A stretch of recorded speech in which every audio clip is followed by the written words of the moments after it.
अजाक्स ने तीनों तात्विक आत्माओं से ज्यादा बात नहीं की और उनसे अपनी यात्रा पर जाने को कहा, क्योंकि पोर्टल 10 मिनट से भी कम समय में बंद हो जाएगा। यद्यपि उसे 2 मिनट से भी कम समय में विश्व को पुनः प्राप्त करने का विश्वास था, फिर भी विश्व कोर को हटाने के बाद उसकी मौलिक आत्माओं के लिए विश्व में रहना सुरक्षित नहीं होगा। किसी भी दुनिया से विश्व कोर को पुनः प्राप्त करने के लगभग 5 मिनट बाद वह विस्फोट हो जाता था और दुनिया के सभी प्राणी भी दुनिया के साथ नष्ट हो जाते थे, जो कि अजाक्स नहीं चाहता था कि उसकी मौलिक आत्माओं के साथ घटित हो। जब तक मैं विश्व कोर को पुनः प्राप्त करूंगा, तब तक वे बाह्य अंतरिक्ष में आधे रास्ते पर पहुंच चुके होंगे और इस विश्व के नष्ट होने से पहले उनके पास इस विश्व की बाहरी परत को छोड़ने के लिए पर्याप्त समय होगा। अजाक्स ने 3 तात्विक आत्माओं को देखा जो एक हरे पत्ते पर सवार थीं और मन ही मन सोचा कि वह उनके आकाश में काफी दूर तक चले जाने का इंतजार कर रहा था। अब समय आ गया है कि हम मूल क्षेत्र में प्रवेश करें और विश्व मूल को पुनः प्राप्त करें। लगभग 2 मिनट के बाद अजाक्स को अपनी मूल आत्माएं दिखाई नहीं दी। हालांकि इसका मतलब यह नहीं है कि वे इस दुनिया से चले गए थे। फिर भी अजाक्स जानता था कि जब तक दुनिया में विस्फोट होगा, तब तक उसकी मौलिक आत्माएं बाहरी अंतरिक्ष में होंगी। इसलिए उसने अपने मन में एक विचार लेकर दुनिया के मुख्य क्षेत्र में प्रवेश किया। स्वूश! अगले ही क्षण अजाक्स की चेतना उस मुख्य क्षेत्र में प्रकट हुई जो उसे बहुत परिचित लग रहा था। ऐसा लगता है कि सभी कांस्य दानव दुनियाओं का मूल क्षेत्र एक ही है। अजाक्स ने अपनी विश्व विजय अभियान शुरू करने के बाद 1 दर्जन से ज्यादा दुनियाओं को नष्ट कर दिया और उनमें से आधे कांस्य दानव दुनियाएं थीं। इसलिए वह वर्तमान मुख्य क्षेत्र से परिचित महसूस करता था। पब फ्यूचर द्वारा विज्ञापन। खैर, चलो दुनिया का सार ले लो और इस दुनिया को छोड़ दो। सिर को थोड़ा हिलाते हुए अजाक्स मध्य हवा में मंडराते हुए विश्व कोर की ओर उड़ गया और पुनः प्राप्ति की प्रक्रिया शुरू कर दी। डिंग! होस्ट ने विश्व कोर को सफलतापूर्वक पुनः प्राप्त कर लिया है। यदि आप विश्व के साथ विस्फोट नहीं करना चाहते हैं तो कृपया 5 मिनट में विश्व छोड़ दें। हमेशा की तरह अजाक्स को अपने सिर में एक सिस्टम अधिसूचना प्राप्त हुई, क्योंकि उसकी आत्मिक चेतना मूल क्षेत्र से बाहर आ गई और वापस उसके भौतिक शरीर में प्रवेश कर गई। मुझे आशा है कि वे इस दुनिया से चले गए होंगे। यद्यपि उसे अपनी गणना पर पूरा भरोसा था, फिर भी अजाक्स इसके बारे में चिंतित था और उसने तात्विक आत्माओं से संपर्क करने की कोशिश की। कोई संचार नहीं। अजाक्स तब बहुत उत्साहित हुआ जब वह अपनी मूल आत्माओं से संपर्क करने में असमर्थ रहा, क्योंकि इसका मतलब था कि वे सफलतापूर्वक दुनिया छोड़कर जा चुके थे। अगर वे अभी भी उसी दुनिया में होते तो अजाक्स उनसे संपर्क स्थापित कर सकता था। इसलिए पोर्टल में वापस जाने से पहले उसने राहत की सांस ली। स्वूश! जैसे ही वह वापस लौटा, 10 मिनट पूरे होने से पहले ही पोर्टल बंद हो गया। मैं दूसरी दुनिया में प्रवेश करने जा रहा हूँ। पब फ्यूचर द्वारा विज्ञापन। अजाक्स ने कोई समय बर्बाद नहीं किया, क्योंकि वह अन्य अन्वेषण टीमों द्वारा जीते गए अन्य विश्वों में प्रवेश करना चाहता था ताकि अधिक विश्व कोर प्राप्त कर सके। सिस्टम, पोर्टल खोलो। इसके बाद अजाक्स ने सिस्टम को आदेश दिया कि वह उसके अन्य सम्मनों द्वारा जीते गए विश्वों के द्वार खोल दे। वह अंदर गए। विश्व का केंद्र चुनने के लिए मुख्य क्षेत्र में प्रवेश करने से पहले अन्वेषण दल के साथ कुछ पंक्तियां बोलीं और 10 मिनट के भीतर वापस आ गए। कुल मिलाकर एजैक्स को 3 छोटे विश्व कोर को पुनः प्राप्त करने में 30 मिनट से भी कम समय लगा। सिस्टम, मुझे मेरे पास मौजूद सभी विश्व कोर दिखाओ। सभी छोटे विश्व कोर को पुनः प्राप्त करने के बाद उन्होंने सिस्टम से विश्व कोर के बारे में अपनी सूची दिखाने को कहा। डिंग! सामान्य विश्व कोर 1, छोटे विश्व कोर 5। जल्द ही सिस्टम ने उसके पास मौजूद विश्व कोर की संख्या दिखा दी, जिससे अजाक्स के चेहरे पर हल्की मुस्कान आ गई। हालांकि मुझे ऐसा लगता है कि मेरे पास अचानक से काफ़ी संख्या में विश्व आ गए हैं, लेकिन वे मेरी साधना को और अधिक बढ़ाने के लिए पर्याप्त नहीं हैं। अजाक्स जानता था कि वह कारण मुस्कुरा रहा था, जबकि उसे अभी भी 5 अन्य छोटे विश्व कोर की आवश्यकता थी, ताकि उन्हें एक सामान्य विश्व कोर में मिलाया जा सके, जिससे उसकी साधना में एक छोटे दायरे की वृद्धि हो सके। अगर आपका नाम इस अक्षर से शुरू होता है तो बड़ी लकी हैं आप। मोतियाबिंद से छुटकारा पाना चाहते हैं, वो भी सिर्फ 10 दिन में। 1 सेकंड रुको। अचानक अजाक्स को कुछ ऐसा याद आया जिससे वह थोड़ा उत्साहित हो गया, क्योंकि उसे कुछ याद आ गया। 1 महीना हो गया है न? भक्षक बाज राजा आखिरकार दूसरी दुनिया के लिए द्वार खोल सकते हैं। इसके अलावा भक्षक बाज राजाओं का राजा पहले ही 15 दिनों में एक द्वार खोल सकता है। उसे याद आया कि वह समय था जब भक्षक गरुड़ राजाओं ने अन्य लोगों के द्वार खोल दिए थे। ये कमरा मेरे लिए सिर्फ एक ही भक्षक चील राजा को बुलाने के लिए पर्याप्त है, इसलिए मुझे एक के बाद एक करके बुलाना होगा। यद्यपि विश्राम कक्ष का प्रत्येक कमरा काफी बड़ा था, फिर भी यह अजाक्स के लिए कम से कम 2 भक्षक बाज राजाओं को बुलाने के लिए पर्याप्त नहीं था। पूरे भक्षक बाज राजाओं की तो बात ही छोड़िए। इसलिए उसने बैंगनी पत्थर की दुनिया के आसपास की छोटी दुनियाओं के द्वार खोलने का निर्णय लिया। एल्डर, जब मैं तुम्हें बुलाऊं तो चीखना मत, और साथ ही बैंगनी पत्थर की दुनिया के आसपास की दुनियाओं की खोज में अपने कौशल का उपयोग करने से पहले जितना संभव हो सके अपने आप को मोड़ो। अजाक्स सावधान था क्योंकि उसने भक्षकबाज राजाओं के राजा को कुछ बातें ध्यान में रखने का आदेश दिया था। अब बाहर आओ। सबसे पहले उसने प्रोफिस को बुलाया क्योंकि एल्डर, उसका पहला भक्षक ईगल राजा भी दूसरे भक्षक ईगल राजा के साथ प्रोफिस अंतरिक्ष क्षेत्र के अंदर था, जिसने अजाक्स के साथ अनुबंध नहीं किया था। हाँ मास्टर। आमतौर पर गर्वित भक्षक गरुड़ राजा प्रोफिस के अंतरिक्ष क्षेत्र से बाहर आया और आवाज संचरण के माध्यम से बोला। अजाक्स द्वारा इतनी सावधानी बरतने का कारण ये था कि कोलोसियम में कई राजा क्षेत्र साधक थे जो विश्राम कक्ष से लगभग 100 किलोमीटर दूर था। अच्छा, अब बैंगनी पत्थर की दुनिया के आसपास की दुनिया की जांच करें। अन्य दुनियाओं के लिए पोर्टल खोलने से पहले अजाक्स ये जानना चाहता था कि बैंगनी पत्थर की दुनिया के आसपास वास्तव में कौन सी दुनियाएं स्थित हैं। बैंगनी पत्थर की दुनिया एक सामान्य मानव दुनिया है, इसलिए छोटे दानव दुनिया होने की संभावना कम थी, लेकिन यह संभव नहीं है। फिर भी बैंगनी पत्थर की दुनिया के आसपास की दुनियाएं क्या थीं, ये जानने में कुछ भी गलत नहीं था, है ना? यह विचार अजाक्स के दिमाग में था क्योंकि कहीं न कहीं उसके दिल की गहराई में अजाक्स जानता था कि बैंगनी पत्थर की दुनिया के आसपास दानव दुनिया होने की संभावना अधिक थी। क्योंकि बैंगनी पत्थर की दुनिया नहीं, बैंगनी पत्थर की दुनिया के ज़रोचेस्टर प्रांत पर समय समय पर राक्षसों द्वारा लगातार हमला किया जाता था और दुनिया के करीब होने पर ही पोर्टल खोलना संभव था, जब तक कि कोई शक्तिशाली राक्षस सम्राट न हो जो किसी भी कीमत पर दुनिया को नष्ट करना चाहता हो। हालांकि अजाक्स के विचारों के अनुसार एक राक्षस सम्राट सामान्य मानव दुनिया से क्यों परेशान होगा? ये बैंगनी पत्थर नाम के लिए एक सामान्य दुनिया है, इसे सामान्य दुनिया कहना भी उचित नहीं है। अजाक्स, जिसने 1 दर्जन छोटे विश्वों पर विजय प्राप्त की थी, हमेशा आश्चर्य करता था कि बैंगनी पत्थर की दुनिया इतनी दयनीय लड़ाकू शक्ति के साथ एक सामान्य दुनिया कैसे बन गई। यद्यपि इस संसार में राजा क्षेत्र के बहुत से साधक हैं, फिर भी उसे पूरा विश्वास था कि सम्राट क्षेत्र के साधक 10 से भी कम होंगे। दरअसल बैंगनी पत्थर की दुनिया में सम्राटों के बारे में अजाक्स का अनुमान सही था। वास्तव में वह पहले से ही इसे बहुत अधिक श्रेय दे रहा था जब इस दुनिया में केवल 6 सम्राट क्षेत्र साधक थे और उनमें से केवल कुछ ही जीवित थे। जहां तक अजाक्स का प्रश्न है कि वह इस संसार में सम्राट क्षेत्र के साधकों की संख्या के बारे में कैसे अनुमान लगा पाया, वह 2 राक्षस दासों से ही था।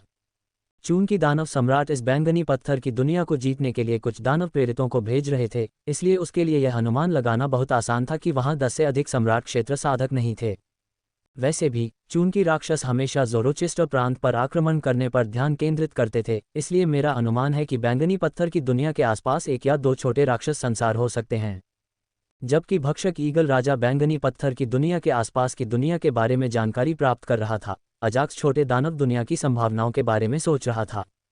गुरुजी, आप विश्वास नहीं करेंगे कि मैंने क्या देखा। अचानक अजाक्स ने अपने सिर में भक्षकबाज राजा एल्ड की आश्चर्यचकित आवाज सुनी। एड्स बाय पब फ्यूचर, यह क्या है? अजाक्स ने बिना समय बर्बाद किए भक्षकबाज राजा से इसके बारे में पूछा। बैंगनी पत्थर की दुनिया के आसपास जितनी दुनियाएं हैं, उससे कहीं अधिक हैं जितना मैंने शुरू में सोचा था। एल्ड के शब्दों में आश्चर्य की झलक थी जब उसने अजाक्स को उस बात के बारे में बताया जिससे वह आश्चर्यचकित था। जितना आपने सोचा था उससे कहीं अधिक। अजाक्स ने अपनी भौहें उठाते हुए पूछा। बैंगनी पत्थर की दुनिया के चारों ओर वास्तव में कितनी दुनियाएं हैं? सामान्यतः एक सामान्य दुनिया में लगभग 3 सामान्य दुनियाओं के साथ साथ 30 छोटी दुनियाएं होनी चाहिए। हालांकि बैंगनी पत्थर के चारों ओर लगभग 10 सामान्य दुनियाओं के साथ 700 छोटी दुनियाएं थीं। भक्षक चील राजा ने अजाक्स को बैंगनी पत्थर की दुनिया के चारों ओर सामान्य और छोटी दुनियाओं की संख्या के बारे में बताया, जिससे अजाक्स सुखद आश्चर्यचकित हुए बिना नहीं रह सका। ये बैंगनी पत्थर की दुनिया निश्चित रूप से अजीब है।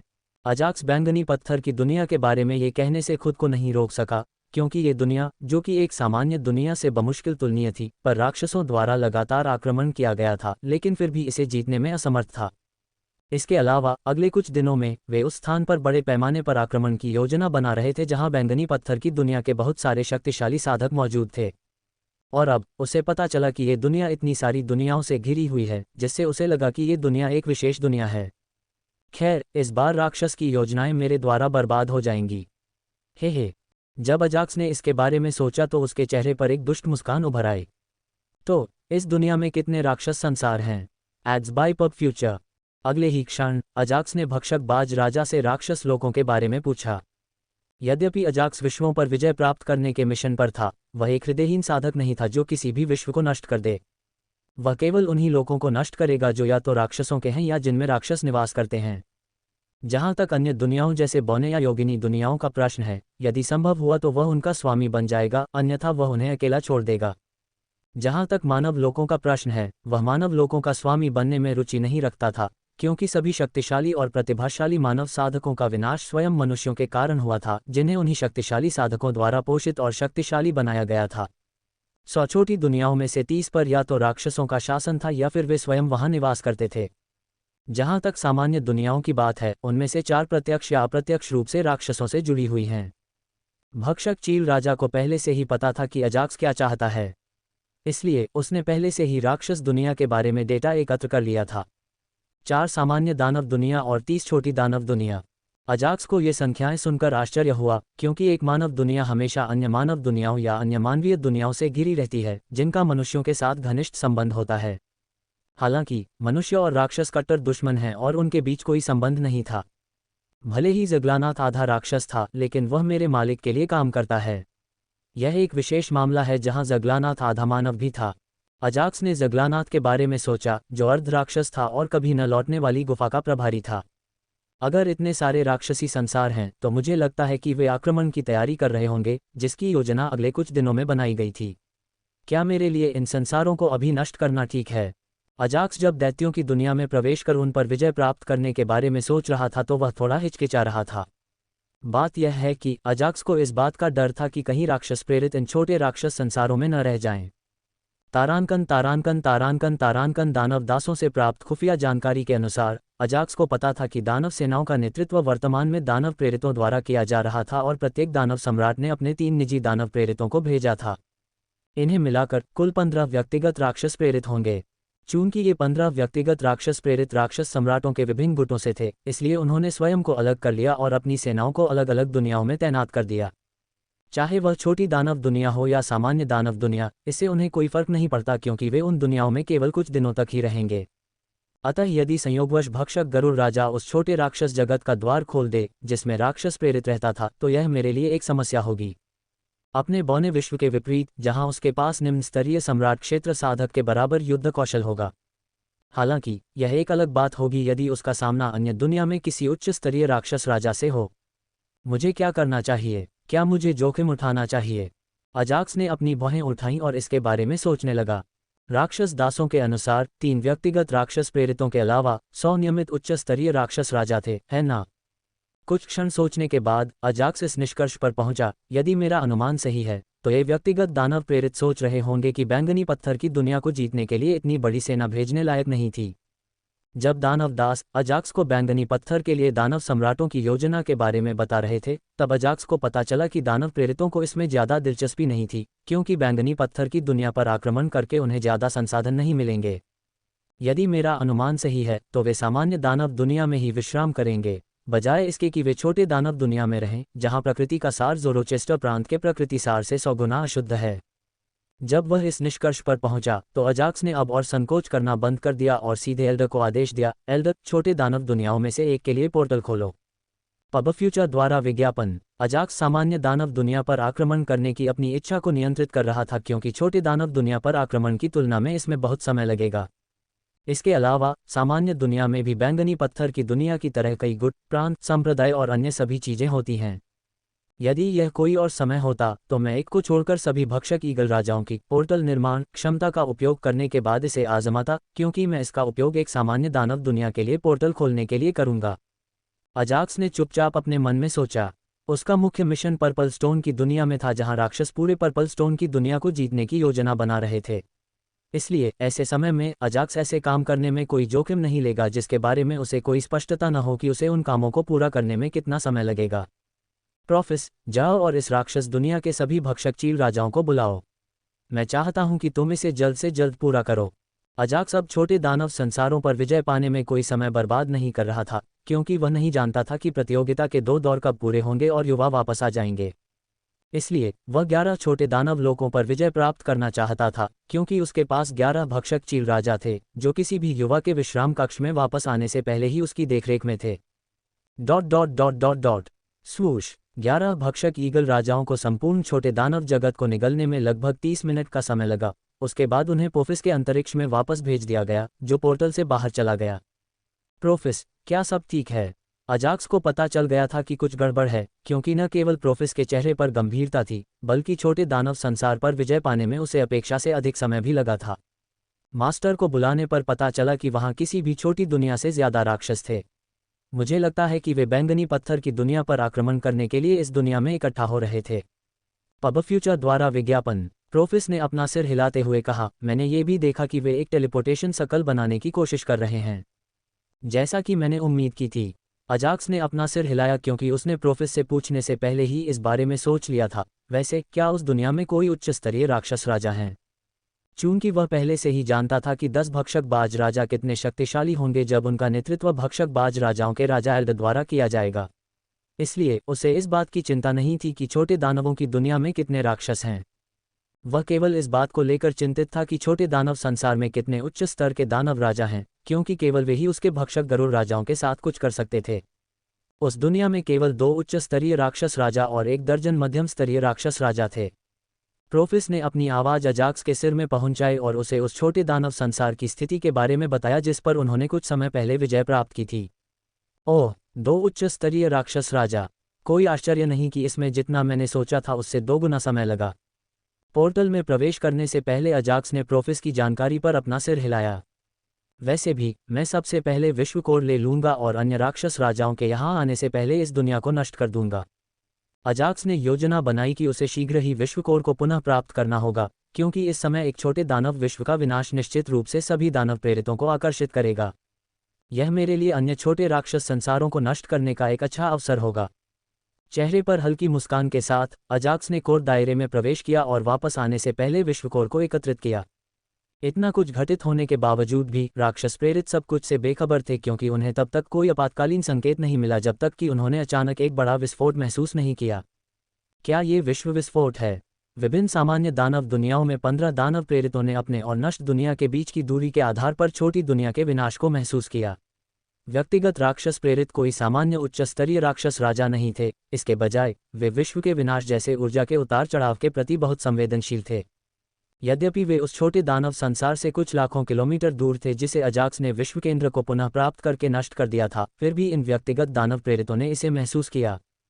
फिर भी वे इस बात को लेकर आश्वस्त नहीं थे कि छोटी दानव दुनियाओं में से एक नष्ट हो गई थी। तुम वहां जाओ, कुछ उच्च स्तरीय राक्षस राजाओं को अपने साथ ले जाओ और देखो कि बाह्य अंतरिक्ष में क्या हो रहा है। स्वर्ण दानव सम्राट के निजी दानव प्रेरित एक सामान्य दानव दुनिया में रह रहे थे।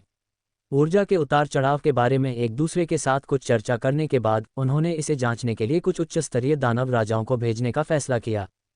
हाँ सर, राक्षस प्रेरित जिसे यह मिशन सौंपा गया था उसने अपना सिर हिलाया और कुछ उच्च स्तरीय राक्षस राजाओं का चयन किया तथा एक जादुई पत्ते पर उड़ान भरी, जिसे अजाक्स ने अपनी मूल आत्माओं और अनुबंधित आत्मिक जंतुओं को अन्य दुनियाओं की खोज के लिए दिया था। जब तक वे इसकी जांच कर रहे हैं, आइए हम विभिन्न दुनियाओं में तैनात अपने सभी उच्च स्तरीय राक्षस राजाओं से संपर्क करें। दानव प्रेरितों में से एक ने यह सुझाव दिया क्योंकि वे ये जांचना चाहते थे कि उनके गुट के सभी लोग सुरक्षित हैं या नहीं। हाँ, सिर हिलाते हुए अन्य राक्षस प्रेरितों ने शीघ्र ही अपने अधीनस्थों से संपर्क करना शुरू कर दिया, जो अन्य छोटे राक्षस संसारों और सामान्य राक्षस संसारों में तैनात थे। यही काम दूसरे राक्षस सम्राटों के निजी राक्षस प्रेरितों ने भी किया। उन्होंने अपने कुछ उच्च स्तरीय राक्षस राजाओं को बाहरी अंतरिक्ष में स्थिति की जांच करने के लिए भेजा और साथ ही दूसरे राक्षस जगत में स्थित अपने उच्च स्तरीय राक्षस राजाओं से संपर्क किया। Ads by pub future. स्वर्णिम दानव सम्राट के व्यक्तिगत दानव प्रेरितों को छोड़कर सब कुछ पहले से ही अन्य दानव सम्राटों के दानव प्रेरितों के लिए था। क्या बकवास है! कांस्य दानव दुनिया में तैनात दानव कप्तानों में से किसी की ओर से कोई प्रतिक्रिया नहीं आई है। स्वर्ण दानव सम्राट के एक निजी दानव प्रेषित को तब निराशा हुई जब वह अपने एक अधीनस्थ से संपर्क करने में असमर्थ था। आप कैसे हैं? फिर भी उसने अपने आप को शांत करने की पूरी कोशिश की और अपने पास खड़े अन्य 2 निजी राक्षस प्रेरितों से पूछा। मेरे मातहतों को कुछ भी परेशानी नहीं है। सभी लोग ठीक हैं और येलर सिस्टर प्रांत के द्वार खोलने के आदेश का इंतजार कर रहे हैं। मेरे साथ भी ऐसा ही हुआ। वे बैंगनी पत्थर की दुनिया में प्रवेश करने के लिए उत्सुक थे क्योंकि अगर यह मिशन अच्छा रहा तो उन्हें बेहतर पुरस्कार मिलेंगे। अन्य 2 व्यक्तिगत राक्षस प्रेरितों ने शांत स्वर में उत्तर देते हुए कहा कि उनके अधीनस्थों में कोई समस्या नहीं थी। लानत है, मेरे मातहतों को क्या हो गया? मुझे मत बताओ कि जिस दुनिया में वे तैनात थे वह नष्ट हो गई। वह व्यक्तिगत राक्षस प्रेरित जिसने अपने अधीनस्थ को खो दिया था बहुत क्रोधित था और जो कुछ भी उसके मन में आया वह जोर से चिल्लाने लगा। शांत हो जाओ, इस समय एक छोटे दानव संसार का नष्ट हो जाना असंभव है। हाँ, यह अंतरिक्ष का मलबा या अन्य चीजें होंगी जो आपको उस विशेष छोटे दानव दुनिया के अपने अधीनस्थों से संपर्क करने से रोक रही होंगी। Ads by pub future. अन्य दो राक्षस प्रेरितों ने भी अपने विचार साझा किए और तीसरे राक्षस प्रेरित से कहा कि वे तब तक प्रतीक्षा करें जब तक कि उन्हें उच्च स्तरीय राक्षस राजाओं से पुष्टि न मिल जाए जिन्हें उन्होंने बाह्य अंतरिक्ष में क्या हुआ था इसकी जांच करने के लिए भेजा था। ठीक है, मेरे द्वारा ये हो जाएगा। उस व्यक्तिगत राक्षस प्रेरित को शांत होने में काफी समय लगा और उसने अपना सिर हिलाया। बूम। हालांकि अगले ही पल उन्हें एक बार फिर वही महसूस हुआ जो उन्होंने पहले महसूस किया था, जिससे सभी राक्षस प्रेरितों ने वही प्रक्रिया दोहराई। मेरे तीसरे राक्षस कप्तान का क्या हुआ? इस बार स्वर्ण सम्राट के राक्षस प्रेरित अपने सभी अधीनस्थों के साथ संवाद करने में सक्षम थे। आदिकालीन दानव सम्राट के निजी दानव प्रेरितों में से एक को छोड़कर अन्य दानव प्रेरित भी अपने अधीनस्थों से संपर्क करने में सक्षम थे। स्वर्ण राक्षसों की तुलना में आदि राक्षस आसानी से उग्र हो जाते हैं और वे इतनी आसानी से शांत नहीं होते। इसी समय आदिकालीन दानव सम्राट के दो अन्य निजी दानव प्रेरितों ने भी अपने साथी दानव प्रेरित की मदद करने की जहमत नहीं उठाई और उसे अगले 20 मिनट तक चिल्लाने दिया। बूम। 20 मिनट के बाद व्यक्तिगत दानव प्रेरितों द्वारा एक और विस्फोट महसूस किया गया जब अजाक्स ने एक और छोटे विश्वकोर को पुनः प्राप्त किया। अपनी पढ़ाई के लिए वित्तीय सहायता पाने हेतु छात्रवृत्तियां पाएं। कनाडा से जुड़ी फिल्म ये राज जानकर यकीन नहीं कर पाएगी। इस बार बदकिस्मत दानव प्रेरित एक बार फिर 3 स्वर्ण दानव सम्राट के प्रेरितों में से एक था। श्रीमान दानव प्रेरित, हमने देखा कि हमारे निकट स्थित एक छोटा दानव संसार हमारी आंखों के सामने नष्ट हो गया। स्वर्ण दानव सम्राट के प्रेषितों को उच्च स्तरीय दानव राजाओं से आवाज मिली जिन्हें उन्होंने बाह्य अंतरिक्ष में स्थिति की जांच करने के लिए भेजा था। क्या तो ये सच था? कोई हमारी राक्षस दुनिया को नष्ट कर रहा है।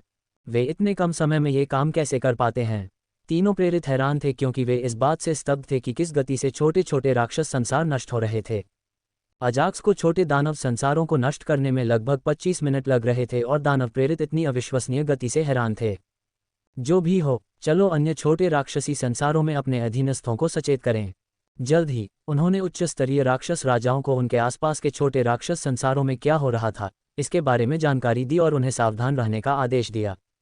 जैसे ही आप किसी को अपने द्वारा स्थापित दुनिया पर हमला करते हुए देखते हैं, आप अपने पास मौजूद सभी तुरुप के पत्ते इस्तेमाल कर सकते हैं। या तो हमलावर को मार दें या पकड़ लें और साथ ही मुझे हमलावर के बारे में सारी जानकारी दें। ये निर्देश राक्षस प्रेरितों द्वारा विभिन्न राक्षस दुनियाओं में स्थित उच्च स्तरीय राक्षस राजाओं को दिए गए थे। बात यह है कि वे इस समय असहाय स्थिति में थे क्योंकि वे नहीं जानते थे कि आक्रमणकारी अगले कौन से राक्षसी संसार को नष्ट करेगा तथा अंतरिक्ष के इस समूह में लगभग 40 छोटे राक्षसी संसार थे। हालांकि हम एक बार के बारे में निश्चित हैं कि अपराधी केवल छोटे दानव दुनिया को नष्ट कर रहा था। इससे हम ये निष्कर्ष निकाल सकते हैं कि वह सम्राट क्षेत्र साधक नहीं था। फिर भी दुष्टात्मा प्रेरित इस निष्कर्ष पर पहुंचने में समर्थ थे। ने एक छोटे विश्वकोर को सफलतापूर्वक प्राप्त कर लिया है। कृपया जितनी जल्दी हो सके दुनिया छोड़ दें। जैसे जैसे दानव प्रेरित एक एक करके अपने छोटे दानव संसारों के विनाश से अधिक चिंतित होते जा रहे थे, अजाक्स के चेहरे पर कान से कान तक मुस्कान फैल गई क्योंकि उसे एक सिस्टम अधिसूचना प्राप्त हुई थी। अंततः ये बिना किसी बाधा के समाप्त हो गया। ये 11वीं छोटी दानव दुनिया थी और आखिरी दुनिया थी जिसे अजाक्स अगले 15 दिनों तक नष्ट कर सकता था। इसके अलावा इन 10 छोटे दानव संसारों के लिए कुछ अतिरिक्त राक्षसों और कुछ उच्च स्तरीय राक्षस राजाओं के अलावा कोई राक्षस प्रेरित नहीं थे, जिससे अजाक्स ने राहत की सांस ली। हालांकि उसे उम्मीद थी कि वह और अधिक द्वार खोल सकेगा, लेकिन उसके भक्षक ईगल राजा 1 महीने तक इसका उपयोग नहीं कर सके जबकि एल्डर को 15 दिन और चाहिए थे। खैर, चलो वापस चलते हैं और कुछ देर आराम करते हैं। यद्यपि उसने 11 छोटे दानव संसारों पर विजय प्राप्त करने में कुछ नहीं किया, फिर भी बहुत कम समय में 15 छोटे दानव कोर को पुनः प्राप्त करने के बाद अजाक्स थक गया था। इसलिए उन्होंने वापस जाकर विश्राम कक्ष में आराम करने का निर्णय लिया। डिंग। छोटे विश्वकोर 16। सामान्य विश्वकोर 1। डिंग। पब फ्यूचर द्वारा विज्ञापन। क्या आप 10 छोटे विश्वकोर को एक सामान्य विश्वकोर में परिवर्तित करना चाहते हैं? जैसे ही वह पोर्टल से बाहर आया, अजाक्स को कुछ सिस्टम नोटिफिकेशन प्राप्त हुए और उसने सहजता से अपना सिर हिला दिया क्योंकि उसे अपनी खेती बढ़ाने के लिए सामान्य विश्वकोर की आवश्यकता थी। डिंग। 10 छोटे विश्वकोर को एक सामान्य विश्वकोर में परिवर्तित किया जाता है। डिंग। छोटे विश्वकोर 6। सामान्य विश्वकोर 2। हमेशा की तरह छोटे विश्वकोर को सामान्य विश्वकोर में परिवर्तित होने में ज़्यादा समय नहीं लगा। इन 2 सामान्य विश्वकोर के साथ मैं अपनी साधना को 2 और स्तरों तक बढ़ा सकता हूँ। अजाक्स 15 विश्वकोर प्राप्त करके संतुष्ट था क्योंकि उसे इसकी उम्मीद नहीं थी और यदि अन्वेषण दल न होते तो वह भक्षक ईगल राजाओं की पोर्टल निर्माण क्षमता के बारे में लगभग भूल ही गया होता। मुझे केवल 6 और सामान्य विश्व कोर की आवश्यकता है और जब तक मैं भक्षक ईगल राजाओं पर निर्भर रहूंगा, यदि मैं केवल छोटे दानव विश्वों पर ध्यान केंद्रित करूंगा तो इसमें लगभग 4 महीने लगेंगे। हालांकि अगर मैं सामान्य दानव दुनिया पर आक्रमण करता हूं और उनके विश्व कोर को पुनः प्राप्त करता हूं, तो इसमें केवल 1 महीने का समय लगेगा।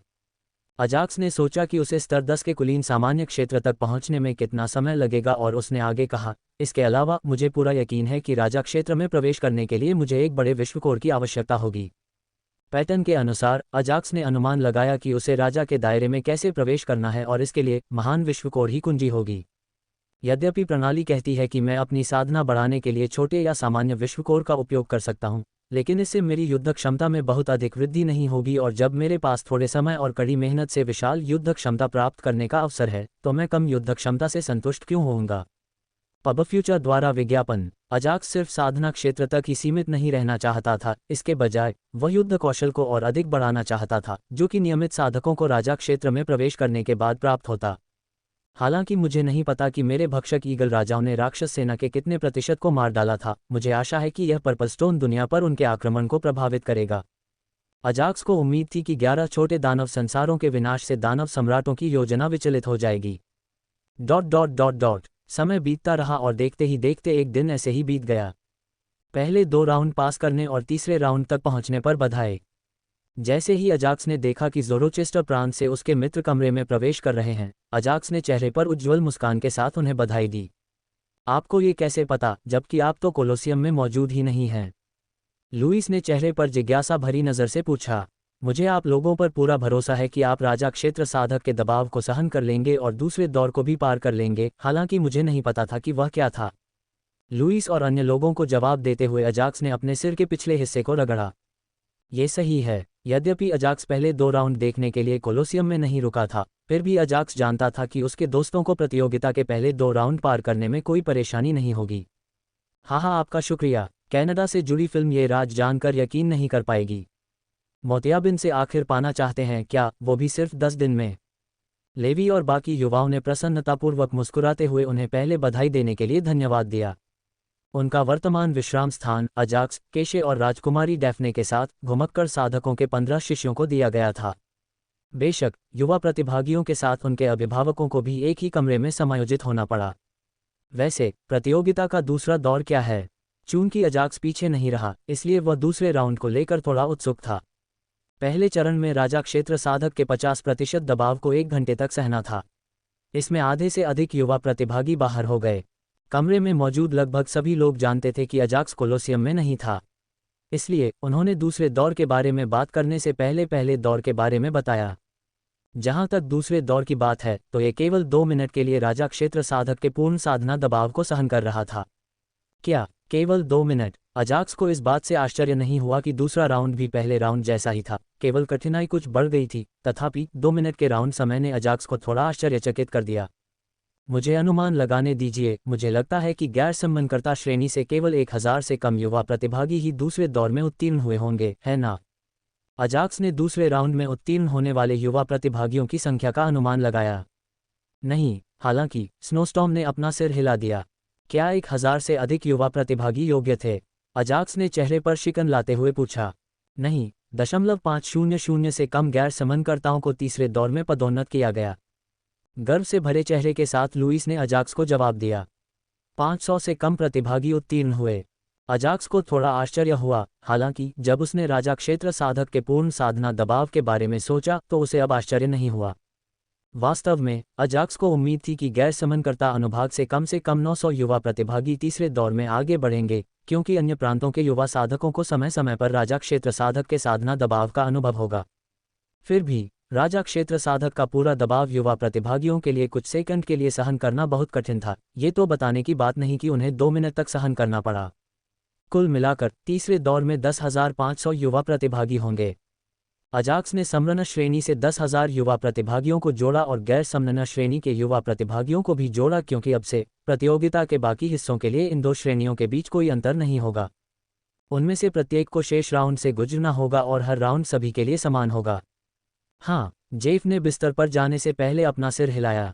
इसके अलावा क्या आपको तीसरे दौर के बारे में कोई जानकारी है? अजाक्स थोड़ा उत्सुक था जब उसने उनसे तीसरे राउंड के बारे में पूछा। पब फ्यूचर द्वारा विज्ञापन। ये सही है। दरअसल पुराने मंत्री ने कहा था कि तीसरा दौर फ्लटन साम्राज्य से संबंधित एक गुप्त क्षेत्र के अंदर होगा। इस बार लेवी ने अजाक्स के प्रश्न का उत्तर देते हुए कहा, ऐसा लगता है कि यह एक जीवित बचे रहने वाला दौर होगा। एक जीवित रहने वाला दौर एक गुप्त क्षेत्र में। अजाक्स को लेवी की बात समझ में आ गई और उसने जवाब दिया, तो क्या आप लोग टीम बनाने की योजना बना रहे हैं? मुझे पूरा यकीन है कि अगर यह एक जीवित रहने वाला दौर है तो अन्य प्रांतों के युवा निश्चित रूप से अपनी टीम बनाएंगे। यद्यपि अजाक्स को कोई टीम बनाने की आवश्यकता नहीं पड़ी, क्योंकि वर्तमान में उसके पास 11 राजा क्षेत्र आत्मा जानवर, 1 दर्जन मौलिक आत्माएं और अनुबंधित आत्मा जानवर उसकी देखभाल में थे। लेकिन वह दूसरों को राउंड पास करने में मदद करना चाहते थे। यद्यपि उसके मित्र शक्तिशाली थे, फिर भी दूसरे प्रांत के शीर्ष प्रतिभाशाली लोगों की तुलना में वे औसत माने जाते थे और यदि संयोगवश वे दल बना लेते तो उसके मित्रों के लिए गुप्त क्षेत्र से जीवित बाहर आना कठिन हो जाता, राउंड पास करना तो दूर की बात थी। हम इस बारे में सोच रहे हैं। आप क्या कहते हैं? क्या आप हमारे साथ जुड़ना चाहते हैं? लेवी ने अपना सिर हिलाकर अजाक्स को उनके साथ शामिल होने के लिए कहा। क्यों नहीं, मैं देख सकता हूं कि मेरे दोस्त कितने शक्तिशाली हैं और साथ ही आप भी देख सकते हैं कि मैं कितना शक्तिशाली बन गया हूं। यद्यपि अजाक्स अपने सभी राजा क्षेत्र के आत्मिक जानवरों को बुलाने की योजना नहीं बना रहा था, फिर भी यदि आवश्यकता पड़ी तो अजाक्स अपनी समस्त युद्ध क्षमता का उपयोग करेगा। महान। पब फ्यूचर द्वारा विज्ञापन। लेवी और बाकी युवा उत्साहित हो गए। बड़ी बहन केशे, ब्रेव और राजकुमारी डैफ्ने, आपका क्या हाल है? क्या आप कल के राउंड में हमारे साथ शामिल होंगी? लुईस और अन्य लोग केशे और ब्रेव के बारे में ज़्यादा नहीं जानते थे, जबकि राजकुमारी डैफ्ने उसे ज़्यादा पसंद नहीं करती थी और साथ ही वे उससे नफरत भी नहीं करते थे क्योंकि वह ड्रेटन साम्राज्य से संबंधित थी। ड्रेटन राज्य और घुमक्कर साधकों के बीच झगड़ा 2 दशकों से चल रहा था और चूंकि वे घुमक्कर साधकों के शिष्य थे, इसलिए वे राजकुमारी डैफ्ने के साथ घनिष्ठ संबंध नहीं बनाना चाहते थे। इसके अलावा वे ये भी जानते थे कि ज़ोरोचेस्टर प्रांत से उनके परिवारों को मिटाने में शाही परिवार का हाथ था। इसलिए चाहे जो भी हो, उनके लिए ये दिखावा करना मुश्किल था कि वे सब कुछ भूल गए हैं जो ज़ोरोचेस्टर प्रांत ने उनके परिवारों के साथ किया था। हालांकि अजाक्स को इसकी ज़्यादा परवाह नहीं थी, क्योंकि उसने राजकुमारी डैफ्ने और अन्य लोगों से उनकी टीम में शामिल होने के बारे में पूछा था। मैं करूँगा, हम शामिल होंगे। इससे पहले कि राजकुमारी डैफ्ने अपना जवाब दे पाती, राजकुमारी केशे ने अजाक्स की टीम में शामिल होने के लिए सहमति दे दी। उसके बाद ब्रेव ने कहा, बेशक हम शामिल होंगे और दिखाएंगे कि ज़ोरोचेस्टर प्रांत के युवा अन्य प्रांतों के युवाओं की तुलना में कहीं बेहतर हैं। यह अच्छी बात है। इसलिए हम दोनों सदस्यों को गुप्त क्षेत्र में प्रवेश करते ही एक दूसरे को ढूंढना होगा और साथ साथ जीवित रहना होगा। यद्यपि तीसरे चरण के जीवित रहने की पुष्टि नहीं हुई थी, फिर भी संभावनाएं अधिक थीं। इसके अलावा यदि यह उत्तरजीविता प्रकार का दौर नहीं था तो वे एक दूसरे से दूर रह सकते थे और एक दूसरे के साथ लड़ने के बजाय दूसरों से लड़ सकते थे। कंगना रनौत से जुड़ा ये राज जानकर यकीन नहीं कर पाएंगे। Find scholarships to finance your studies. राजकुमारी डैफ्ने को अपने शब्द बदलने में थोड़ी परेशानी हुई, क्योंकि उसने अजाक्स के शब्दों का कोई जवाब नहीं दिया और समूह में शामिल हो गई। उद्धरण। जब अजाक्स ने राजकुमारी डैफ्ने को समूह में शामिल होने की अनुमति दी तो किसी ने भी कोई असंतोष नहीं दिखाया और वे जानते थे कि उनके लिए एक साथ काम करना और राउंड को पार करने के लिए जीवित रहना बेहतर था। हालांकि इसका मतलब यह नहीं है कि वे अब से उससे सामान्य रूप से बात करने वाले थे। उनके लिए वह सिर्फ समूह की एक सदस्य है और अगर उसकी मदद की ज़रूरत होगी तो वह उनकी मदद करेगी। सभी लोग जाकर आराम करें। कल प्रतियोगिता की वास्तविक शुरुआत होगी और हमें ये साबित करना होगा कि हम अन्य प्रांतों के प्रतिभागियों से बेहतर हैं। पॉलिन ने जोर से चिल्लाते हुए सभी को अपने बिस्तर पर जाने को कहा और अजाक्स भी उनमें से एक था। बैंगनी पत्थर की दुनिया के आसपास सामान्य दानव दुनिया में से एक में। लानत है, हमने 5 छोटे दानव संसार खो दिए। उनमें से 3 छोटे दानव संसार सीधे मेरे नियंत्रण में हैं। मेरे पास एक है। 3 स्वर्ण राक्षस प्रेरित उस व्यक्ति को कोस रहे थे जिसने उनके नियंत्रण वाले छोटे राक्षस संसारों को नष्ट कर दिया था। उनकी योजना के अनुसार राक्षस एक ही समय में येलरसेस्टर प्रांत में कई पोर्टल खोलेंगे और इससे पहले कि शक्तिशाली साधक और बैंगनी पत्थर की दुनिया के रक्षक प्रतिक्रिया कर सकें, वे येलरसेस्टर प्रांत के आधे हिस्से को नष्ट कर देंगे। हालांकि उन्होंने 5 छोटे दानव संसार खो दिए, जिससे उन्हें येलरसेस्टर प्रांत के 5 पोर्टल भी खोने पड़े। ये सिर्फ स्वर्णिम दानव सम्राट के दानव प्रेरितों के लिए था। अन्य दानव प्रेरित भी कमोबेश उसी स्थिति में थे जो अपने नियंत्रण में छोटे दानव संसारों के विनाश के बारे में चिंतित थे। अजाक्स द्वारा जीते गए 11 छोटे दानव लोकों में से 5 स्वर्ण दानव प्रेरितों के थे और 5 दानव सम्राटों के निजी प्रेरितों में सबसे अधिक पराजित थे। आदिकालीन दानव सम्राट के निजी दानव प्रेरितों ने 3 छोटे दानव संसार खो दिए तथा 3 दानव सम्राटों के शेष दानव प्रेरितों ने भी एक छोटा दानव संसार खो दिया। चलो अन्य राक्षस सम्राटों के प्रेरितों के साथ संवाद करें। हालांकि वे यह नहीं जानते थे कि अन्य राक्षस प्रेरितों ने कितने छोटे राक्षस संसार खो दिए, फिर भी उन्हें यकीन था कि अन्य लोगों को भी उनके समान ही भाग्य भोगना पड़ा। इसलिए उन्होंने अन्य राक्षस सम्राटों के निजी राक्षस प्रेरितों के साथ संवाद करना शुरू कर दिया ताकि उनकी सेनाओं की हताहतों की संख्या का अनुमान लगाया जा सके और बैंगनी पत्थर की दुनिया पर आक्रमण करने के लिए एक नई योजना बनाई जा सके। क्या राक्षस सम्राटों से संपर्क करना बेहतर नहीं है? स्वर्ण दानव प्रेरितों में से एक ने सुझाव दिया कि उन्हें दानव सम्राट से संपर्क करना चाहिए। मूर्ख, 1 मिनट रुको। चलो महामहिम को सूचित करने से पहले अन्य राक्षस प्रेरितों को हुए नुकसान का अनुमान लगा लें, अन्यथा अगर हम पूरी रिपोर्ट नहीं देंगे तो हमें दंडित किया जाएगा। अन्य स्वर्ण राक्षस प्रेरितों ने तुरंत उस विचार को अस्वीकार कर दिया और अन्य राक्षस प्रेरितों के साथ विचार विमर्श शुरू कर दिया। अगले दिन उसी कोलोसियम में जहां प्रतियोगिता के पहले 2 राउंड आयोजित किए गए थे, हर कोई अपने स्थानों पर बैठा था और तीसरे राउंड के लिए उत्साहित था। कल की तुलना में विशाल मंच पर 80% कुर्सियां भरी हुई थी तथा केवल 20% कुर्सियां खाली रह गईं। उन 20% में से 4 मुख्य कुर्सियां गायब थीं। उनमें से 3 कुर्सियां 3 प्रांतों के 3 रक्षकों की थीं और आखिरी कुर्सियां बैंगनी पत्थर की दुनिया के सम्राट की थीं, जिन्हें बैंगनी पत्थर की दुनिया के शीर्ष साधकों में से कुछ चुने हुए लोगों को छोड़कर किसी ने नहीं देखा था। तो क्या आप तीसरे राउंड के लिए तैयार हैं? पब फ्यूचर द्वारा विज्ञापन। फिर भी प्रतियोगिता बंद नहीं होने वाली है क्योंकि हर कोई जानता था कि इसकी 100% गारंटी नहीं है कि वे प्रतियोगिता में भाग लेंगे।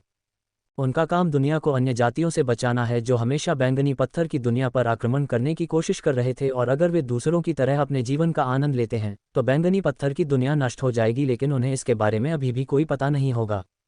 तीसरे दौर की बैठक की मेजबानी भी कल के उन्हीं पुराने मंत्री ने की तथा उन्होंने पूछा कि क्या वे तीसरे दौर के लिए तैयार हैं।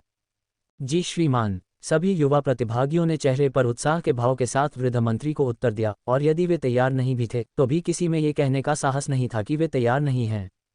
तो ध्यान से सुनो क्योंकि मैं अपनी बातें दूसरी बार नहीं दोहराऊंगा। बूढ़े मंत्री ने अपना सिर हिलाते हुए कहा, तीसरा राउंड फ्लटन शाही परिवार के स्वामित्व वाले गुप्त क्षेत्र में आयोजित किया जाएगा। अगर आप में से किसी ने अनुमान लगाया है कि यह राउंड जीवित रहने के बारे में है तो आप सही हैं। जैसे ही उन्होंने अपनी बात समाप्त की, कई युवा प्रतिभागी उत्साहित हो गए क्योंकि उन्होंने पहले ही उस दौर के बारे में अनुमान लगा लिया था, क्योंकि बुजुर्ग मंत्री ने कल तीसरे दौर का उल्लेख किया था।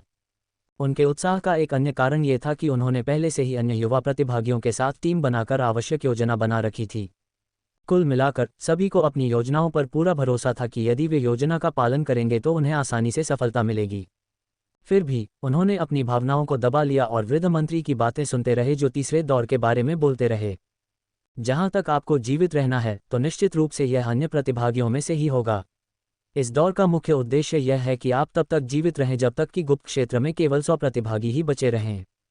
क्या? हालांकि पुराने मंत्री के अगले शब्दों ने सभी को आश्चर्यचकित कर दिया, क्योंकि वर्तमान में 10,000 से अधिक युवा प्रतिभागी हैं और उनमें से केवल 1% ही उत्तीर्ण होंगे। चूंकि आप बैंगनी पत्थर की दुनिया का भविष्य हैं, इसलिए फ्लिटोनो साम्राज्य नहीं चाहता था कि आप किसी प्रतियोगिता में मरें। इसलिए उन्होंने इसका ध्यान रखने की व्यवस्था की। पब फ्यूचर द्वारा विज्ञापन। ऐसा कहते हुए वृद्ध मंत्री ने कुछ शाही रक्षकों को इशारा किया जो अपने हाथों में मध्यम आकार के बक्से लेकर आगे बढ़े। उन बक्सों से अंतरिक्ष की अंगूठी ले लो और गुप्त क्षेत्र में प्रवेश करने से पहले उन्हें पहन लो। जब तुम्हें लगे कि तुम मर सकते हो तो बस गुप्त क्षेत्र छोड़ने के बारे में सोचो और तुम तुरंत गुप्त क्षेत्र से बाहर टेलीपोर्ट हो जाओगे। हालांकि इसका मतलब है कि आप सफलतापूर्वक प्रतियोगिता से बाहर हो गए हैं और आपको प्रतियोगिता में कोई भी रैंक दी जाएगी। अतः चाहे आप छुपें, लड़ें या भागें, इससे कोई फर्क नहीं पड़ता क्योंकि गुप्त क्षेत्र में कोई आत्मिक जानवर या कोई खतरा नहीं है, सिवाय उन युवा प्रतिभागियों के जो आपके साथ गुप्त क्षेत्र में प्रवेश करेंगे। वृद्ध मंत्री ने वह सब कुछ कहा जो वह कहना चाहते थे, जबकि युवा प्रतिभागी शाही सेवकों द्वारा लाए गए बक्सों से स्थानिक अंगूठी निकालते हुए उनकी बातें सुन रहे थे। तो क्या अब आप गुप्त क्षेत्र में प्रवेश करने के लिए तैयार हैं? चूंकि उन्होंने सब कुछ स्पष्ट कर दिया था, इसलिए वृद्ध मंत्री ने बिना समय बर्बाद किए सीधे ही विशाल मंच के सामने युवा प्रतिभागियों के प्रवेश के लिए द्वार खोल दिया। याद रखें, इस दौर के लिए कोई समय सीमा नहीं है। ये कुछ घंटों में खत्म हो सकता है या इसमें कुछ दिन भी लग सकते हैं। इसलिए अंत तक जीवित रहने की पूरी कोशिश करें। ये आखिरी शब्द थे जो बूढ़े मंत्री ने कहे जब वह अपनी कुर्सी पर बैठे और सैकड़ों उड़ते दर्पणों को बुलाया। चल दर, तुम्हें हमारी योजना याद है न? हमें यथाशीघ्र एक स्थान पर एकत्रित होना चाहिए और यथासंभव अधिक से अधिक युवा प्रतिभागियों को हटा देना चाहिए। युवा प्रतिभागियों ने हवा में उड़ते दर्पणों को देखा और जाना कि उनका उपयोग किस लिए किया जाता है। उन्हें देखने के बाद वे इस दौर के लिए अपना सर्वश्रेष्ठ देने के लिए और भी दृढ़ हो गए।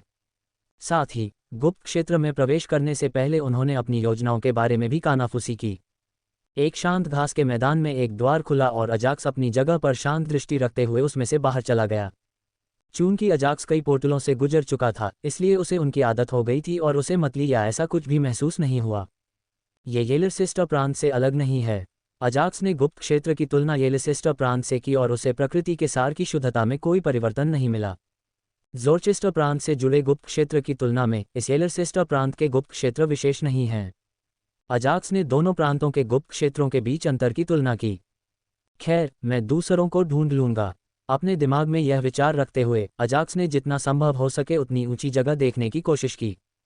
इस बार मैं अपने कौशल और युद्ध कौशल से जीवित रहने की कोशिश करूंगा। हालांकि वह आसानी से भक्षक चील राजाओं को बुला सकता था और दूसरों को आसानी से ढूंढ सकता था, लेकिन वह हमेशा अपने बुलावे पर निर्भर नहीं रहना चाहता था। इसके अलावा वह बस अपनी युद्ध क्षमता का परीक्षण करने के लिए दूसरों के साथ एक सामान्य प्रतियोगिता करना चाहता था। स्वूश! जल्द ही अजाक्स ने अन्य लोगों को खोजने की कोशिश शुरू कर दी। पब फ्यूचर द्वारा विज्ञापन ... स्वूश! उसी समय सभी युवा प्रतिभागी भी गुप्त क्षेत्र में टेलीपोर्ट हो गए।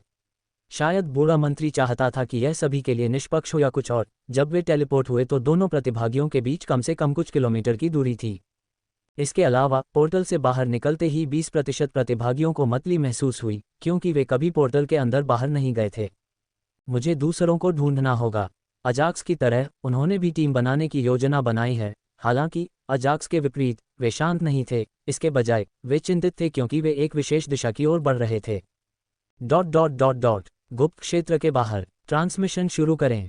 बूढ़े मंत्री ने अपने हाथ हिलाए और कोलोसियम में फैले सभी उड़ते दर्पण क्षण भर के लिए चमक उठे, जिसके बाद प्रतियोगिता के मुख्य प्रतिभागी सामने आ गए। ये सही है। यद्यपि वहां सैकड़ों उड़ते दर्पण थे, फिर भी वहां हजारों प्रतिभागी थे जो स्पष्टतः सभी प्रतिभागियों को दिखाने के लिए पर्याप्त नहीं थे। इसके अलावा शक्तिशाली साधक एक कमजोर प्रतिभागी का प्रदर्शन देखकर अपना समय क्यों बर्बाद करेंगे। पब फ्यूचर द्वारा विज्ञापन। साथ ही वे उनमें से अधिकांश की वास्तविक युद्ध क्षमता से परिचित नहीं थे, लेकिन कम से कम वे कुछ युवा प्रतिभागियों के प्रदर्शन में रुचि रखते थे जो बैंगनी पत्थर की दुनिया के शीर्ष साधकों से संबंधित थे। उड़ते हुए दर्पणों में से एक में लगभग 18 वर्ष की एक युवा लड़की को दिखाया गया था, जो एक शीर्ष रैंक 6 उड़ने वाले आत्मा जानवर को बुलाकर उसके चारों ओर उड़ने लगी थी। आग का गोला। जब भी वह किसी को देखती तो अपने सामने बैठे अग्नि तत्वों को उन पर हमला करने का आदेश देती। भले ही उसकी मौलिक आत्माओं का हमला तेज लग रहा था, लेकिन वह अन्य प्रतिभागियों को मारने के लिए पर्याप्त ठंडी नहीं थी। उसने गुप्त क्षेत्र छोड़ने से पहले दूसरों को आत्मसमर्पण करने के लिए पर्याप्त समय दिया। मैं नहीं जानता कि ये तुच्छ साधक अपनी आशाएं इतनी ऊंची क्यों रखते हैं, जबकि वे पहले से ही जानते थे कि उनके लिए अपने जीवन में वहां पहुंचना असंभव है। फिर भी वह हमेशा उन लोगों को नीची नज़र से देखती है जो उससे कम शक्तिशाली हैं। सर ओलेग को ऐसी प्रतिभाशाली बेटी का सौभाग्य प्राप्त हुआ है। हाँ, इस वर्ष वह केवल 18 वर्ष की है और अपनी साधना में पहले ही कुलीन सामान्य क्षेत्र के शिखर पर पहुंच चुकी है। कुछ वर्षों में वह निश्चित रूप से सर ओलेग की तरह एक राजा क्षेत्र साधक बन जाएगी। विशाल मंच पर उपस्थित लोग एम्मी नाम की लड़की को देखकर उसके बारे में बातें करने लगे, क्योंकि वह कोई और नहीं बल्कि ज़ोरोचेस्टर प्रांत के रक्षक प्रोटेक्टर ओलेग की बेटी थी। यद्यपि उन्होंने ये शब्द सही तौर पर कहे थे, लेकिन अंदर ही अंदर उनमें से कुछ को पता था कि वह अहंकारी है और उसने उनमें से कईयों को नाराज कर दिया था। वेब से ज़र्गनेट द्वारा संचालित इन अभिनेताओं ने सेट पर सह कलाकारों को चूमते समय अपना नियंत्रण खो दिया। मिसेज डाउटफायर की नताली अब बड़ी हो गई है और आपका जबड़ा खुला रह जाएगा। फिर भी वे उसके साथ कुछ नहीं कर सकते क्योंकि वह एक रक्षक की बेटी है। यद्यपि ओलेग एक निम्न प्रांत का रक्षक था, फिर भी वह ज़ोरोचेस्टर प्रांत के किसी भी उच्च स्तरीय साधक से अधिक शक्तिशाली था। इसके अलावा यदि उन्होंने रक्षक ओलेग और उसकी बेटी के बारे में एक भी शब्द कहा तो अन्य रक्षक उन्हें दंडित करेंगे, क्योंकि रक्षक एरिन का बेटा उससे प्यार करता था और वह भी उससे प्यार करती है। इस प्रतियोगिता के बाद वे विवाह करेंगे और एक साधक दंपति बन जाएंगे तथा अपनी शेष साधना यात्रा एक साथ पूरी करेंगे। दूसरा युवा प्रतिभागी जिसमें उनकी रुचि थी, निश्चित रूप से एम्मी का भावी पति डेरियस था। वह युवक रक्षक का पुत्र होने के बावजूद साधारण वस्त्र पहने हुए था और एम्मी की तरह ही उसने भी एक उड़ने वाले आत्मिक जानवर को बुलाया था जो बिल्कुल एम्मी द्वारा बुलाए गए जानवर जैसा दिखता था। इसके अलावा वे एक दूसरे की ओर ऐसे बढ़ रहे थे मानो उन्हें एक दूसरे की दिशा मालूम हो। वे अधिक तेजी से एकत्रित होने के लिए अपने उड़ने वाले वाहनों का उपयोग कर रहे हैं। अच्छी योजना है। हर कोई जानता था कि यह एम्मी और डेरियस नहीं थे जो एक दूसरे के स्थान के बारे में जानते थे, बल्कि यह उनके आत्मिक जानवर थे जो एक दूसरे की उपस्थिति को महसूस कर सकते थे। अगर वे एक साथ आ गए तो मुझे लगता है कि कोई भी उन्हें रोक नहीं सकता, यहाँ तक कि रोनी भी नहीं। चर्चा करते समय विशाल मंच पर उपस्थित साधकों ने रोनी नामक एक अन्य प्रतिभागी के बारे में बात की। रोनी ज़ाकास्टर प्रांत के रक्षक प्रोटेक्टर नाडे का पुत्र है। एम्मी, डेरियस और रोनी वे 3 प्रतिभागी हैं जिन पर पर्पल स्टोन दुनिया के शीर्ष अधिकारियों की नज़र थी, क्योंकि भविष्य में वे अपने पिताओं का स्थान लेंगे और पर्पल स्टोन दुनिया को बाहरी लोगों से बचाएंगे। क्यों न हम 6 राजाओं के पुत्रों और पुत्रियों की जांच करें। जल्द ही किसी ने सुझाव दिया और अन्य उड़ते दर्पणों पर ध्यान केंद्रित किया जो कुछ युवा प्रतिभागियों के प्रसारण को दिखा रहे थे, जो बिना किसी बात की परवाह किए अन्य युवा प्रतिभागियों को खत्म कर रहे थे। वैसे ये 3 युवक कौन हैं? 6 राज्यों के युवा प्रतिभाशाली लोगों की जांच करते समय कुछ पुराने साधकों ने 3 नकाबपोश युवकों को देखा जिन्होंने कुछ ही समय में एक टीम बना ली थी। दरअसल शक्तिशाली साधक बैंगनी पत्थर की दुनिया में 6 शाही परिवारों के युवाओं का प्रदर्शन देखना चाहते थे, हालांकि किसी चीज ने उनका ध्यान आकर्षित किया। उड़ते हुए दर्पणों में से एक में उन्होंने 3 नकाबपोश युवकों को एक पेड़ के नीचे बैठे और आराम करते हुए देखा, जैसे वे पिकनिक मनाने आए हों। तुम वहां कौन हो? वे इतनी जल्दी एक दूसरे से कैसे मिल सकते हैं? यद्यपि कुछ वृद्ध साधक उनके कार्यों से आश्चर्यचकित थे, फिर भी वे इस बात को लेकर अधिक उत्सुक थे कि वे इतने कम समय में एक दूसरे से कैसे मिल पाए। गुप्त क्षेत्र में प्रवेश किए हुए उन्हें केवल 10 मिनट ही हुए थे और इस समय में ही वे एक दूसरे को पा चुके थे। इसके अलावा पुराने साधकों को पता था कि इन 3 युवा प्रतिभागियों को पता था कि उनकी टीम गुप्त क्षेत्र में प्रवेश करने से पहले ही बन चुकी थी, न कि इसके विपरीत। वैसे वे किस संप्रदाय या परिवार से संबंधित हैं?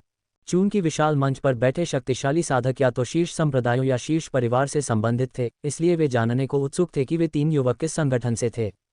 मेरे संप्रदाय से नहीं, मेरे परिवार से भी नहीं। क्या वे राजसी परिवार से हैं? नहीं, वे किसी भी राजसी परिवार से नहीं हैं। जल्द ही अधिकाधिक आंखें उड़ते दर्पण में 3 नकाबपोश युवकों को देखने लगीं। पब फ्यूचर द्वारा विज्ञापन। ये बेवकूफ़ जानते थे कि सबका ध्यान कैसे आकर्षित किया जाए। मुकुट के बीच में एक बूढ़ा आदमी भी अपने पास लगे उड़ते हुए दर्पण में से एक में तीनों युवकों को देख रहा था और चेहरे पर हल्की मुस्कान के साथ खुद से कुछ बुदबुदा रहा था। यदि अजाक्स यहाँ होता तो वह आसानी से इस बूढ़े आदमी को एल्डरबोरोन के रूप में पहचान लेता। वर्तमान में बूढ़ा व्यक्ति निम्न स्तर के राजा क्षेत्र साधकों के साथ बैठा था और वह ऐसी जगह बैठा था जहां उसे शायद ही किसी ने देखा हो। वैसे भी मैं इस प्रतियोगिता में इसलिए आया हूं क्योंकि वे लोग मेरे लिए नहीं आए हैं, बल्कि उसके लिए आया हूं। क्या वह सचमुच जीवित है? ऐसा कहते हुए एल्डरबोरोन ने विशाल मंच के बीच में खाली कुर्सी की ओर देखा, मानो वह किसी का इंतजार कर रहे हों। अगर वह सचमुच जीवित होते तो उन्हें अजाक्स पर बहुत गर्व होता। एल्डरबोरोन के दिमाग में कई विचार कौंध रहे थे जब वह खाली कुर्सी को देख रहे थे और उस व्यक्ति की प्रतीक्षा कर रहे थे जिसके लिए वह कुर्सी तैयार की गई थी। खैर, अगर कोई योग्य पौधे हैं तो मैं उन्हें अपने संप्रदाय में शामिल होने का मौका दे सकता हूं।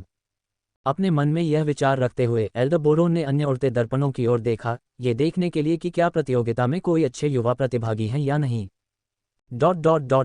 गुप्त क्षेत्र के अंदर। न्यायमूर्ति, आप कहाँ हैं? कुछ दूर तक दौड़ने के बाद उसका संपर्क जस्टिस से हुआ, जो न केवल घुमक्कड़ साधकों का निजी शिष्य था बल्कि वह अजाक्स का अनुयायी भी था।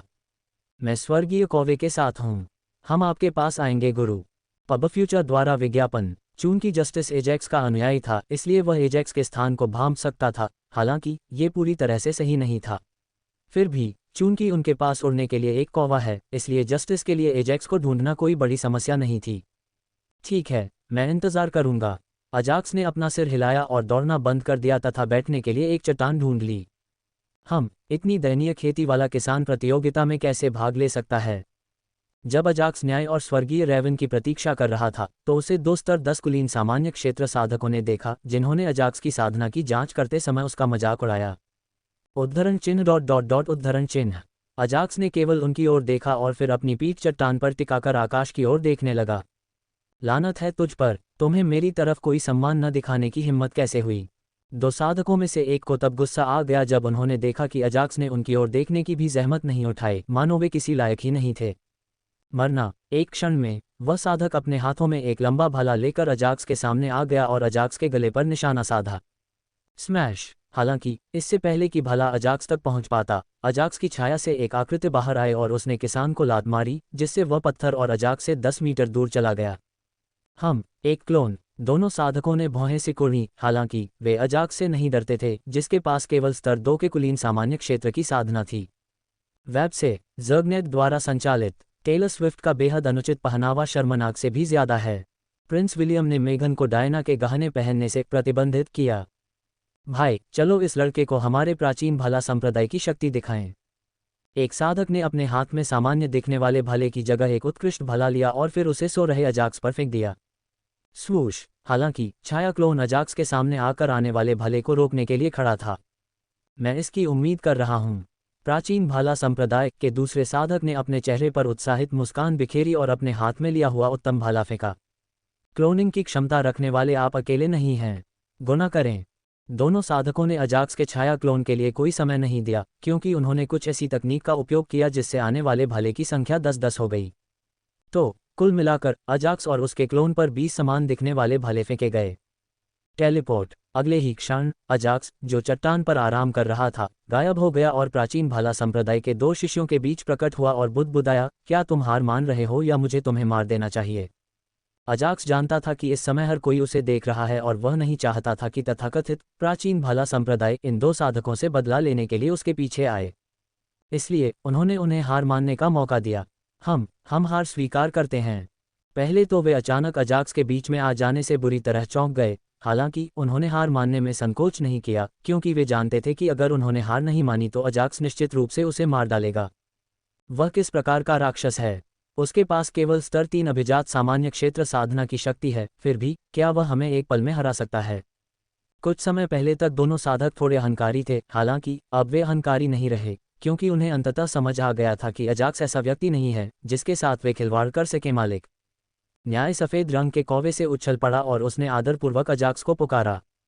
आप अंततः यहाँ हैं। अजाक्स ऊब रहा था और वह अकेले ही दूसरों को ढूंढना चाहता था, हालांकि उसने अपनी इच्छा पर नियंत्रण किया और न्याय के आने का इंतजार किया। हाय अजाक्स! उसी समय विशाल सफ़ेद कौवे से एक और आकृति नीचे उतरी और उसने चेहरे पर हल्की मुस्कान के साथ अजाक्स का स्वागत किया। मुझे तुम्हारा स्वर्गीय कौवा देखे हुए काफ़ी समय हो गया है। ऐसा लगता है कि यह पहले से बहुत अधिक शक्तिशाली हो गया है। उनके सिर के ऊपर चक्कर लगा रहे सफ़ेद कौवे को देखकर अजाक्स ने स्वर्गीय कौवे के आत्मिक जानवर पर टिप्पणी की। बिल्कुल, स्वर्गीय कौवा सरल स्वभाव का था। उसने सिर हिलाकर कहा, क्या हम जाकर दूसरों को खोजें? यद्यपि स्वर्गीय रेवन को अभी भी यह नहीं पता था कि न्याय कैसे अजाक्स के स्थान को सटीक रूप से बताने में सक्षम था, फिर भी उसने इसके बारे में नहीं पूछा, क्योंकि वह जानता था कि अजाक्स और न्याय के बीच संबंध और भी अधिक गंभीर थे। इसलिए वह दूसरों के रिश्तों में अधिक ताक झांक नहीं करना चाहते थे, खासकर जब मामला 2 पुरुषों का हो। चल दर अजाक्स दूसरों को भी ढूंढना चाहता था, ताकि उसके सभी दोस्त इस दौर से बाहर निकल सकें।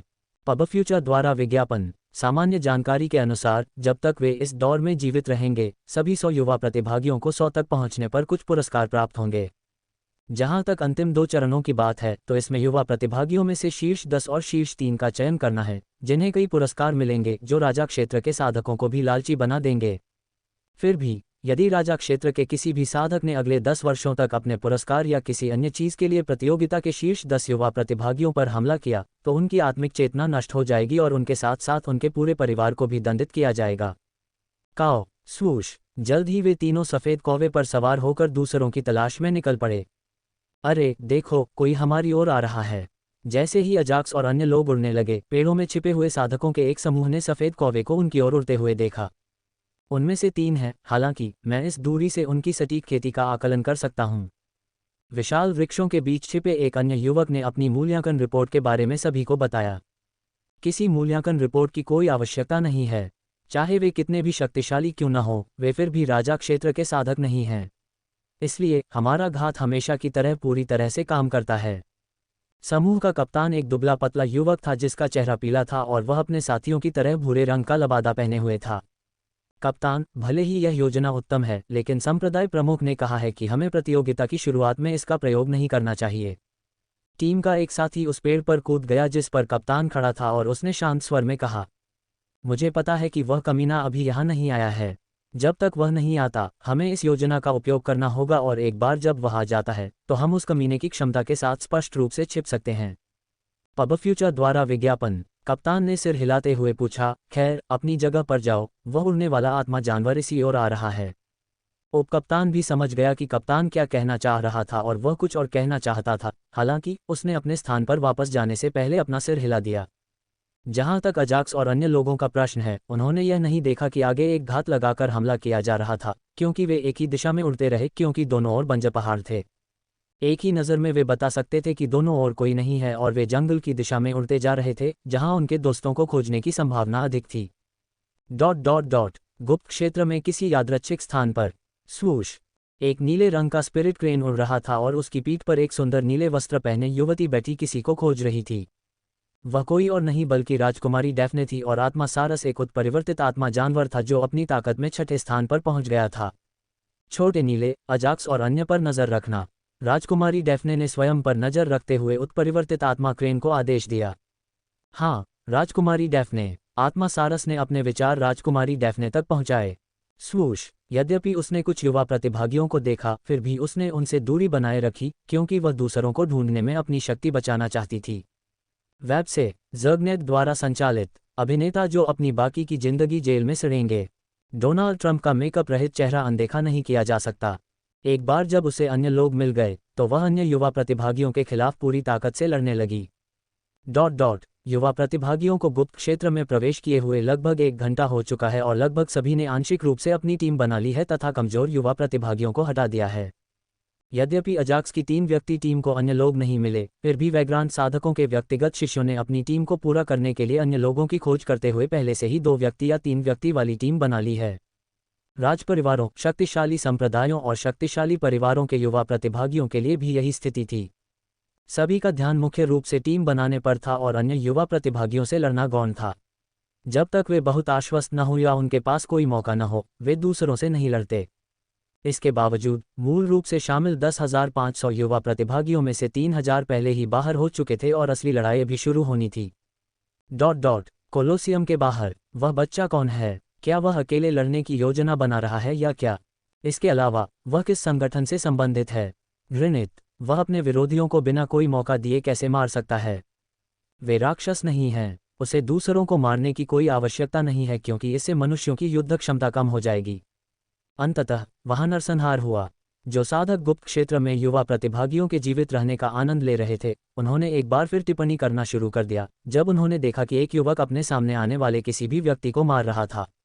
ये सही है, वह अपने विरोधियों को कोई मौका नहीं देता था और जैसे ही वह किसी को देखता था, दूसरा पक्ष प्रतिक्रिया कर पाता, उससे पहले ही उसका सिर उसके शरीर के बाकी हिस्सों से अलग कर दिया जाता।